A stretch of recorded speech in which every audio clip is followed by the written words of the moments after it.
No, I don't know that they reported. That is an unbelievable, thousands and thousands of people lined up so far.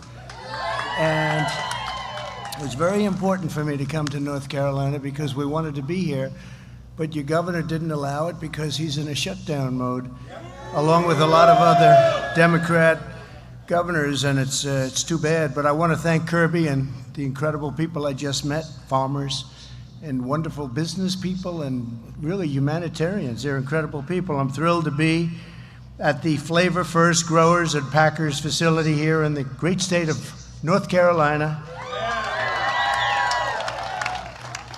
And you know, Joe Biden was supposed to be in Wisconsin, but he never showed up. I showed up. In fact, we did our count, our vote we did here in North Carolina. We did it in Charlotte a little while ago. I was there. It was a great, exciting moment, actually. Today, we're here to celebrate the incredible work of the farmers and faith leaders and amazing volunteers who are caring for their community through our highly successful Farmers to Families food.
Did you see the crowd outside? I don't know if they report it. I don't think they do. You know they are, right? Fake news. No, I don't know that they report it. That is an unbelievable, thousands and thousands of people lined up so far. And it was very important for me to come to North Carolina because we wanted to be here, but your governor didn't allow it because he's in a shutdown mode, along with a lot of other Democrat governors, and it's too bad. But I want to thank Kirby and the incredible people I just met, farmers and wonderful business people and really humanitarians. They're incredible people. I'm thrilled to be at the Flavor First Growers and Packers facility here in the great state of North Carolina. And you know, Joe Biden was supposed to be in Wisconsin, but he never showed up. I showed up. In fact, we did our count, our vote we did here in North Carolina. We did it in Charlotte a little while ago. I was there. It was a great, exciting moment, actually. Today, we're here to celebrate the incredible work of the farmers and faith leaders and amazing volunteers who are caring for their community through our, and we did remdesivir and lots of other things. We're going to be talking about it on Thursday night, so I hope you're all going to be listening, because the job that the FDA has done and the approval process has gone far faster than it would have ever gone under any other administration. I'm talking about the saving of years, the saving of years. Through Operation Warp Speed, 3 vaccine candidates are in the final phase of clinical tests. Normally that would take 2 years to get there, maybe longer.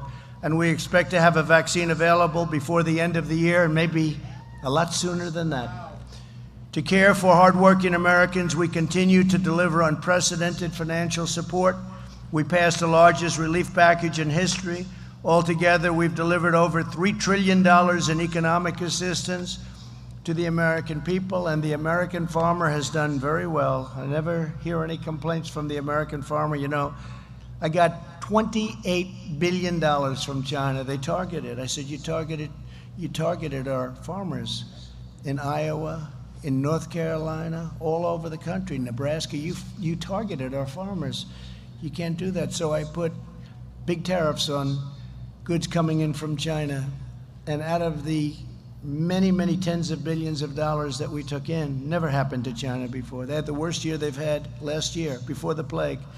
They had the worst year they've had in 67 years. So this never happened to them. I don't want that to I don't want them to have a bad year, but nobody has ripped off our country more than them over the last 25 or 30 years. And we gave that money directly to the farmers through Sonny, Department of Agriculture. We gave a total of $28 billion to farmers, and they're not complaining, I'll tell you, they're not complaining. Nobody else, I can tell to the farmers, I'll tell to the country, I'm very proud of it, nobody else, no other president would have done that. Even Sonny was surprised when I called him. I said, let's do this. Sonny said, that's never been done before, but Sonny was okay with it, I will tell you. Through the Paycheck, thank you, Donna, thank you very much. Through the Paycheck Protection Program, we've saved 5 million small businesses and 50 million jobs. This includes nearly 130,000 small businesses and 1.2 million jobs right here in North Carolina. And you're ready to open up. You got to tell and you're ready to play football. Got to play football. You got to play football. We've delivered over $8 billion in economic impact payments directly to 5 million North Carolina families. And we provided a total of $19 billion to cover farmers' losses due to the pandemic. And then we added another, we got it up to a total. The total was 28, and I guess we're now up to 34, or close to 34. Nobody's ever seen numbers like this. And it was really by putting tariffs on a place that treated us very, very badly. So it was 19 billion, it was 12 billion, it was started off at 12, went to 19, went to 28, and I think it's going to go probably up to about 34 billion. So our farmers will never be tormented again. We've slashed regulations to cut the death tax. Now, the death tax is a big deal. So if you have a farm or a business like Kirby, like your business, and you want to leave it to your beautiful family, which I just met, and they have to go out and get a big mortgage from a bank because they have big estate taxes, call it whatever you want, we call it a death tax. They don't have to do that anymore, Kirby. That's pretty good, right? So you'll be looking down and you'll be saying they're happy. They won't be losing the business or losing the farm. But we've slashed regulations, cut the death tax, state tax, got rid of it for these small farms and businesses, provided direct assistance to farmers unfairly targeted by China, and secured fair and reciprocal trade deals to boost American agricultural import and exports. You know, we have a very unfair situation going because some of our allies are much tougher than our enemies, if you want to know the truth. They put big tariffs on so you can't get your product in.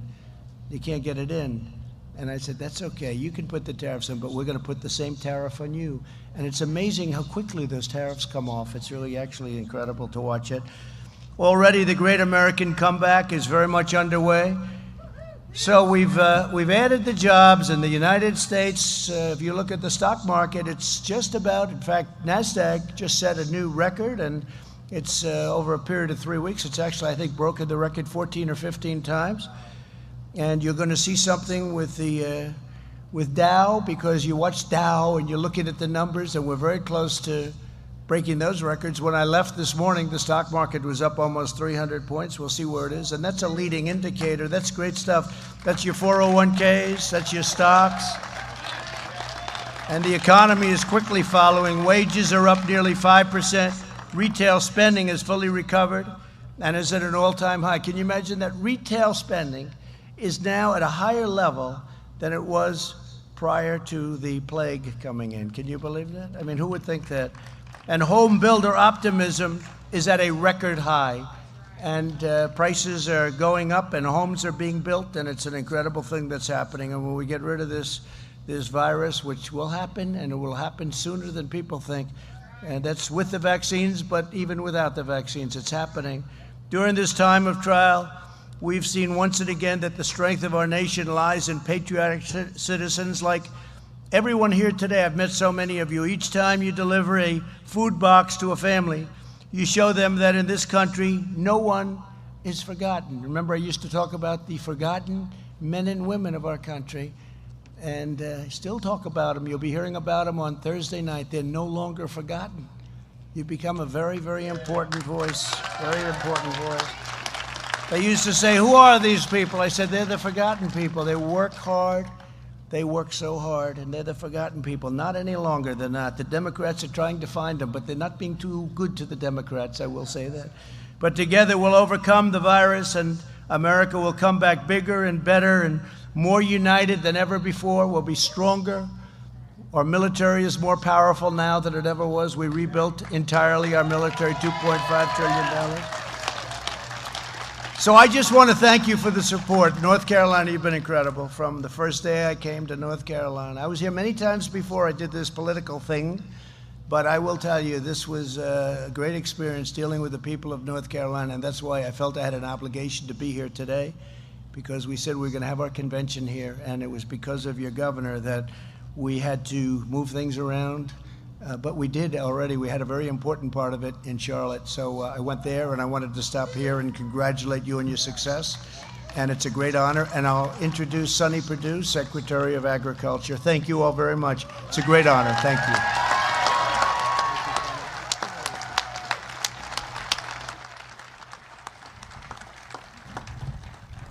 Mr. President, as you saw those throngs of people lining both sides of the road from the airport all the way to Mills River here, those were part of those forgotten people that voted for you for 2016. And I've gotten better news for you. They and many others are going to vote for you for 4 more years in 2020. Because they understand under your administration, they've not been forgotten. And this program is a great example of that. I remember very well when you called me early one morning. When do you sleep? I mean, it was early one morning, and or if you sleep, I don't know. But anyway, the president said, what's all this food that's being destroyed, milk being dumped, vegetables being plowed under? Do we have enough food? I said, Mr. President, we have enough food. He said, well, what's the problem? I said, well, restaurants shutting down, it's misaligned. It's not in the right places. He said, well, what are you going to do about it? And when the president, I love your speed, Mr. President. You're a man with a business speed, not a government speed. And I figure if I want to continue working for you, I better get a business speed too. So that's what we did. And I'm so proud of the people at USDA for designing this program in a very short period of time, a record period of time. Kirby said it right. Typically, a contract like this would have taken, the COVID would have been over by the time we got it done. But we got it done because I knew you wanted to take care of those forgotten people, the farmers who were suffering, the distributors who were suffering with their market loss, but most importantly, those people whose jobs had been gone away and they were shut down and lost their jobs, and their families needed food. That's who you were thinking about, and that's why we wanted to get it done quickly. I saw last week, some of you may have watched, I didn't watch much, but I read a little bit about it. We were trying to talk about personalities in politics. Let me tell you what, people don't vote for personalities, they vote for policies and people that get it done, like Donald J. Trump. You know, that's what people want. They want somebody who can get it done. They want a decider-in-chief. And if you've ever sat in that office, this man can decide. And when he decides, you better move out and get it done along with him. So I'm proud, I'm honored to serve as your Secretary of Agriculture in this arena, and to know this program that you've just added. It was a $3 billion program. You just authorized another $1 billion for the hungry people of this world, this country, and to keep our farmers there. And we've never seen an outpouring of compassion like that for people who matter, because people matter to you. And that's what's important to me. And that's what's going to continue to happen 4 more years if America gets out and votes for this man, Donald J. Trump.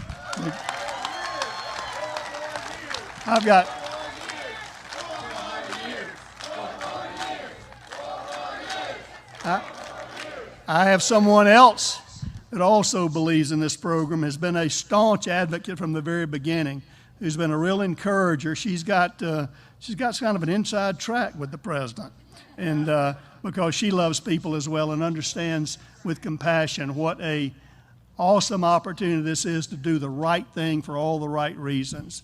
And I want to ask his senior advisor, Ivanka Trump, to come up and tell you about her thoughts. Right.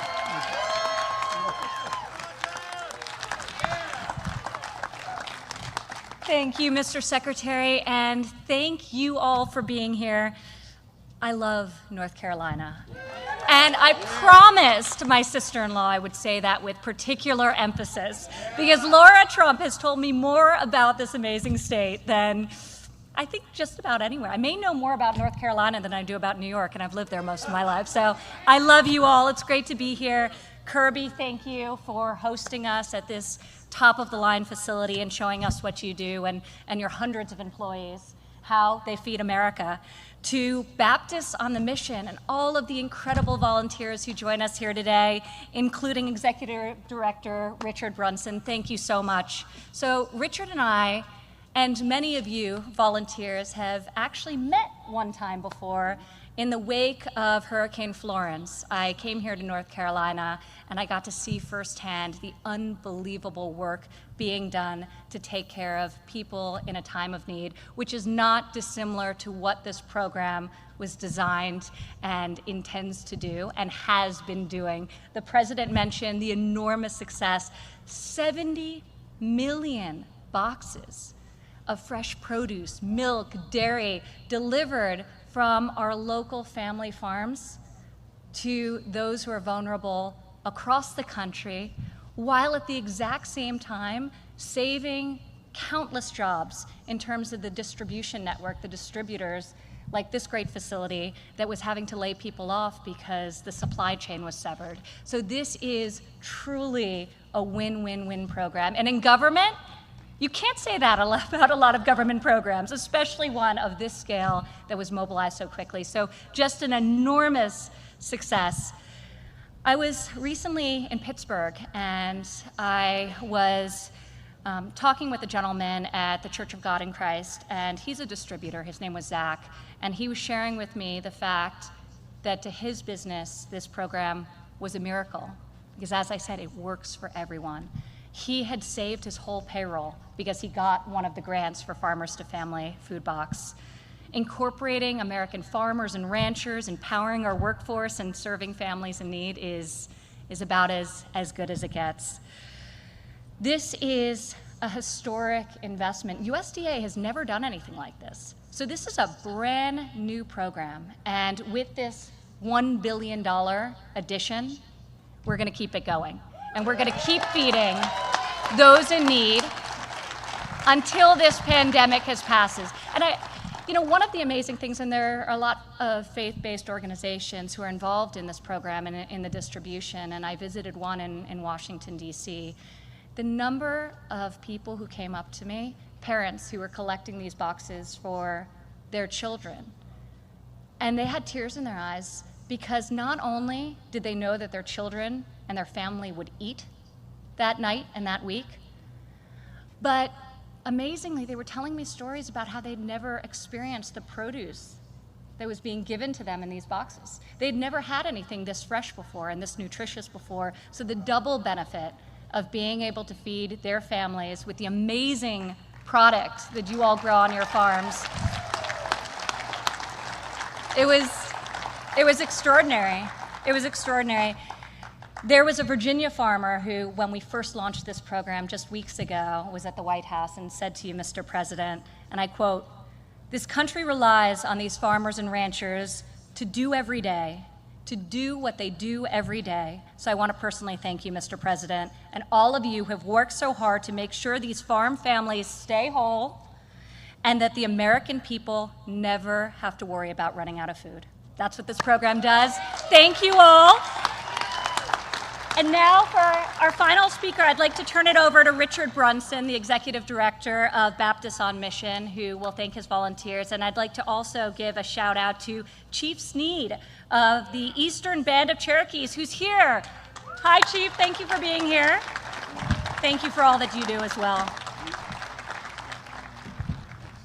Thank you, Ivanka. And Chief, thank you for being here. The Eastern Band of the Cherokee also get about 900 boxes every week through the Farmers to Family Food Box program, as well as people all over Western North Carolina. And I'm so thankful for that program. You know, I think I used to take food on the table for granted.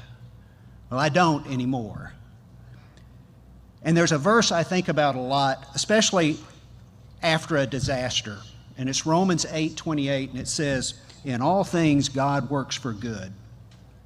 God is a good God, and God's always working for good.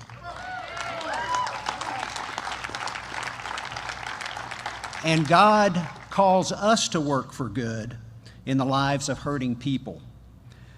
You know, the COVID crisis, because of the COVID crisis, many families across our state are struggling. They're struggling to meet basic needs, including putting food on the table. Being involved in the Farmers to Families Food Box program has given me a much greater appreciation for our farmers and what they do to feed us all. They're some of our most essential workers. And I'm also incredibly thankful for the USDA and the work they're doing to help farmers and to help feed hungry people across our state and our nation. As one of the faith-based groups involved in this program, I hear many stories about the food boxes and the difference that they're making in people's lives. A pastor recently told me about the blessing he had helping put food on the table of those greatly affected by COVID-19. Those that are shut-ins, those that are economically challenged, those who've lost a job, those who are suffering in so many different ways. A waitress who had lost her job, grandparents raising their grandchildren were able to feed their family because of this program. Many who are struggling are those who don't like asking for help, but they needed it during these times. There are also stories of individuals who don't have much, but they'll share what they have by taking that precious box and sharing it with somebody else that they know needs it. For many, it's not just a box of food, it's not just a box of produce, it's a box of hope and love. Well, there's so many people to thank for making this program work for millions of people. Thank you, farmers who are here today. Thank you, volunteers who are here that help distribute these boxes in 200 different places across our state, and mostly churches, but also community centers and senior centers are getting these boxes and passing them out in their communities. Thank you, those volunteers. Thank you, USDA. Thank you, Secretary Perdue. Thank you, Advisor to the President, Ivanka Trump. And thank you, Mr. President.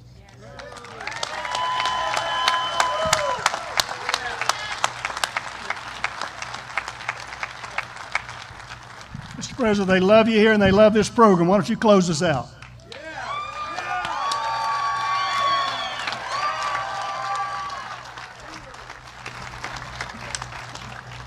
Well, I want to also thank Mark Meadows and Deb for being incredible. You have somebody very capable going to be helping you out, but Mark has been a fantastic chief. We call him chief of staff. We call him chief, but he's done a great job, and I appreciate it. He loves your state. He loves your state. Comes from your state, and he loves your state. Again, we will never take the word God out of our Pledge of Allegiance, as you saw recently happen during the DNC caucus. Twice, at least twice, and that'll never happen. And I just want to again thank all of the people of North Carolina very much. You're very special people. We've had great, thank you. And I will be seeing you very soon, November 3rd. I think it's the most important election this country has ever had, November 3rd. Get out and vote. Thank you very much, everybody. Thank you. Thank you.